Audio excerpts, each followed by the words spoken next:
Chief Minister Y. Khemsana Indo-Tibetan Border Police ki Inspector General Clay Khongsai ga unaduna state asigi security, law enforcement amasung civil military civic action gi matangda wari Sanakhre. Hiram asigi matangda Chief Minister Y. Khemsana mahaki social media ge account amada thagalakpa warol amada Indo-Tibetan Border Police ITBB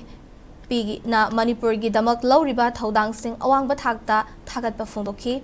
ITBP na miyam gi security hena mapangal leina ba ki damak angam ba thakta hotna baga loinana makhoina pangthokpa civic action program amadi masak thokpa healthcare gi thauram kayana miyam gi thajaba aduki matik hangatle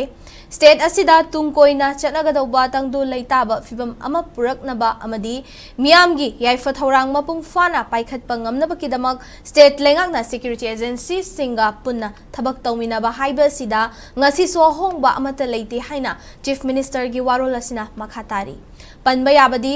ITBP gi inspector general Clay Khongsai asi Manipur gi 1996 batch ki IPS officer ni mahak Union Ministry of Home Affairs na kumjali sangani kun humdoi gi August thada ITBP gi Inspector General oina from Pidringai mamangda Manipur Police ki Additional Director General oina thaupurum khibami oini